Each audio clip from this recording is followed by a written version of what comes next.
এখন ডাঙৰ জংঘলত এটা সিংহই বাস কৰিছিল। সি সেই জংঘলত থকা জীৱ-জন্তুবোৰক শান্তিৰে থাকিবলৈ দিয়া নাছিল। সিহঁতক চিকাৰ কৰি কৰি খাইছিল। সেয়েহে সকলোবোৰ জীৱ-জন্তুৱে লগ লাগি এদিনাখন সিংহটোৰ ওচৰলৈ আহিল আৰু সিংহটোক ক'লে, মহাৰাজ, আপুনি সদায় সদায় চিকাৰ কৰিবলৈ যাব নালাগে। আপোনাৰ বাবে প্ৰত্যেক দিনে এটাকৈ জন্তু আমি আপোনাৰ ওচৰলৈ পঠিয়াম আৰু আপুনি সেইটোকে খাব পাৰিব। এই কথা শুনি সিংহটোৱে ক'লে, প্ৰস্তাৱটো বাৰু ঠিকেই দিছা, কিন্তু যদি কেনেবাকৈ এটা জন্তু নহাকৈ থাকে তেতিয়াহ'লে কিন্তু মই তোমালোক সকলোকে মাৰি পেলাম। ইয়াৰ পিছত জীৱ-জন্তুবোৰে মুকলি মনেৰে ঘূৰি ফুৰিব পৰা হ'ল আৰু প্ৰত্যেক দিনাই এটা এটা জন্তু আহি সিংহটোৰ ওচৰত উপস্থিত হ'ল আৰু সিংহই তাক খাই পেলালে। এনেদৰে দিনবোৰ যাবলৈ ধৰিলে। এদিনাখন সেই জংঘলতে থকা এটা শহাপহুৰ দিন পৰিল আৰু সি যোৱাৰ সময়ত ভাবিলে, মই কিবা এটা উপায় কৰিবই লাগিব যাতে ময়ো বাচিব পাৰোঁ আৰু মোৰ লগতে আন আন জীৱ-জন্তুবোৰো বাচিব পাৰে। এনেদৰে ভাবি সি গৈ থাকোঁতে এটা কুঁৱা দেখিবলৈ পালে আৰু সেই কুঁৱাটোত সি জুমি চাই নিজৰে প্ৰতিচ্ছবিটো দেখি ভয় খাই উঠিল আৰু কিছু সময় তেনেদৰে থকাৰ পিছত সি বুজিব পাৰিলে যে কুঁৱাটোৰ ভিতৰত পানী আছে। ইয়াকে ভাবি তাৰ মনত এটা বুদ্ধি খেলালে আৰু সি গৈ সিংহটোৰ ওচৰ পালেগৈ। ইফালে সিংহটোৱে ভোকতে কলমলাই আছিল।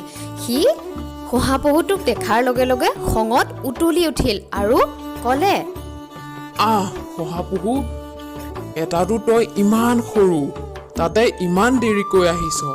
আজি তোক মই খাই পেলাই কাইলৈ পুৱাই মই এই জংঘলৰ সকলোবোৰ জীৱ-জন্তুকে মাৰি পেলাম। এই কথা শুনি শহাপহুটোৱে কঁপি কঁপি ক'বলৈ ধৰিলে, মহাৰাজ, মই অকলে অহা নাছিলোঁ। মই সৰু বাবে আমাৰ 5টা শহাক আপোনাৰ ওচৰলৈ পঠাইছিল, কিন্তু বাটতে থকা সেই ডাঙৰ সিংহটোৱে মোৰ লগৰ 4টা শহাপহুকে খাই পেলালে।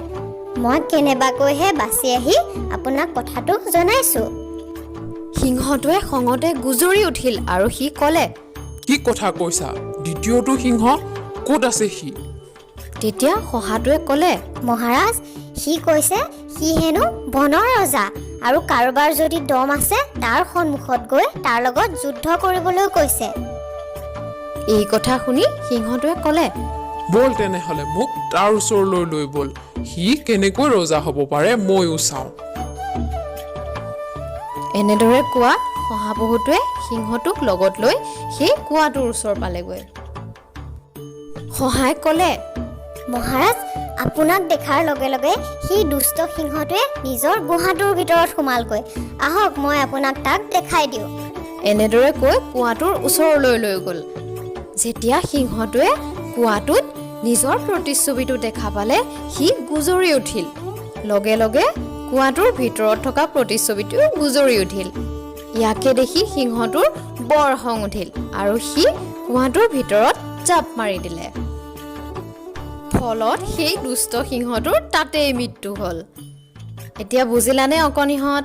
আমি এই সাধুটোৰ পৰা ইয়াকেই শিকিলোঁ যে বুদ্ধি হৈছে অতিকৈ বলৱান বস্তু, কিয়নো সেই শহাপহুটো দেখাত তেনেই সৰু আছিল, কিন্তু ইমান বুদ্ধিৰে সি ইমান ডাঙৰ সিংহটোক মাৰিব পাৰিলে।